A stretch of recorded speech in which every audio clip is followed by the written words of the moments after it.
Akocha tutuse nate na akocha Motion Media YouTube, TikTok #Motion28 oba 28. Twitter agenda yo, Facebook Junju Moses kale. Agocha gendeso nakolwaliro tegawo mesa nakabululu eri omubaka wa Kawempe North.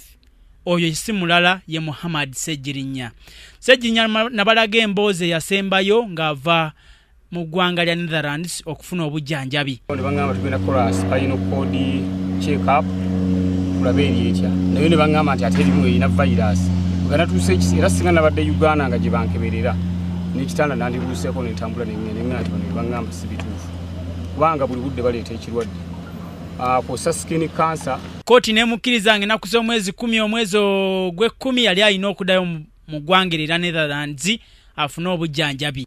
Wenjogerera ali mu ddwaliro erya St Francis Nsambya. Waali ebimuluma agenda bitubuulira. Atubuulidde nti embeera gy'ayita mu kiseera kino mbi nnyo kubanga atuuse no Salawait kyentegeeza nti akoze era bw'omutunuulira omukono gulinga gwa mwana muto olususu lupeeruuse. Atubuulidde nti embeera gy'alimu mu kiseera kino mbi nnyo era yeetaaga essaala zo.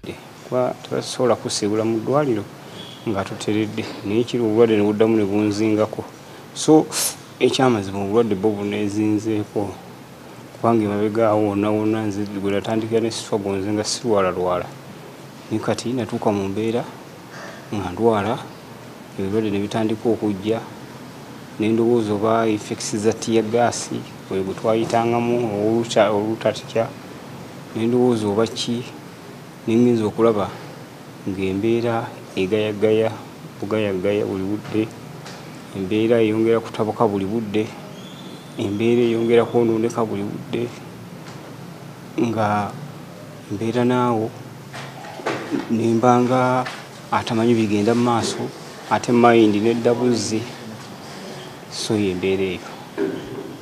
Sejirinya agamba nti okuva lwe yafuna obulwadde obwamutwala ebweru w'eggwanga taddangamu kubeera kyekimu, buli kiseera embeera eyongera kubijja era agamba esinga oba obulwadde obusinga okumuluma bwa mutima. Naye nga embeera yo mbi nnyo kubona kati embeera gyempulira mpulira omutima gulinga ogwagala okubuukamu, mpulira ng'omutima ogwagala ovaamu, kyempulira muli wali waddaawo ng'owulira bubi nnyo nange no Sseggirinya bwendi.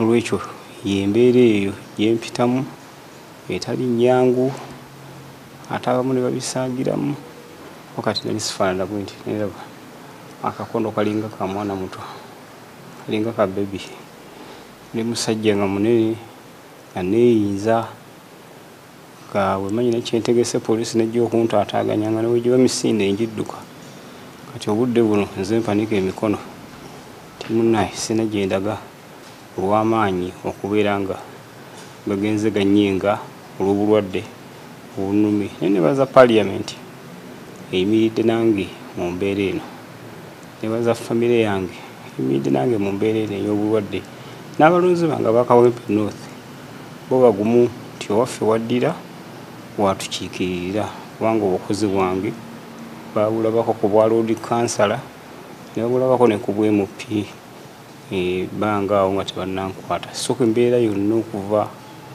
bwe bankwatako tabonejja. Tubadde tukyali awo Sipiika wa Parliament Anita Among bw'otagattako lya Nnaalongo mba nkwewuunya n'awubako olubu lw'ekigere mu ddwaliro lino era nga ono amukwasizza ebimuli ng'akabonero akamwagaliza okusuuka obulungi.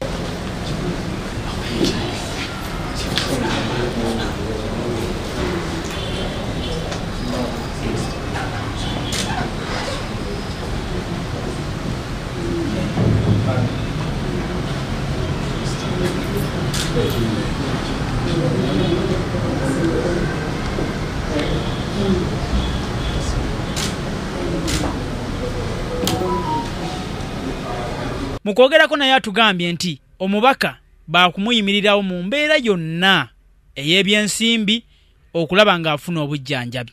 Of the admission he had from abroad, and from what I saw and what I discussed with the medics is in the process of recovery. All he needs is to eat more and take more of his medicine and he will be fine. And as Parliament, we are going to continue supporting him.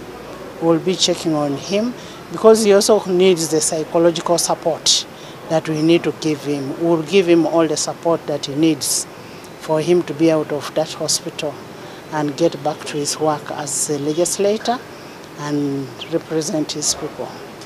And I want to thank the health sector, especially the private sector. The private sector is doing very, very well. When you look at what Zambia is doing, what Kampala Hospital is doing, Nakasero, all this, they really complement what government is doing. And we need, as government, to see how we can support the private sector. Wabula si mumativu n'eri bannayuganda abaddukira entakera mu mawanga g'ebweru okufuna obujjanjabi era yagamba nti munnanga okuzaala abalongo yabazaalidde wano mu ggwanga. The perception of people keeping going outside the hospital. We have a very good health care in Uganda. I was very amused when people were saying I was in South Africa, I gave birth from South Africa. I gave birth in Uganda, in a private hospital in Uganda. So why should we go there? We must live with what we have. For me, if you want, go to Kampala Hospital. That's where I gave birth from. And it's a very good hospital. Just like Zambia is very good. We'll always get what we want in this country. Onako olw'enkya n'ennaku eziddako ngenda bankomawo ku Motion Media nkutuuseeko ensonga z'omubaka Muhammad Sseginya naye nga genjagala okutegeeza nti ali Nsambya asobola okugendayo okumulabako, ali Nsambya osobola okugenda n'omulabako. Byonna ebinaaba bifuddeyo nja kuba mbikutuusako wano ku Motion Media. Nze Omulangira Juma Ssaabasajja Kabaka awangaale Magulu Nnyondo Lukoma Nantawetwa.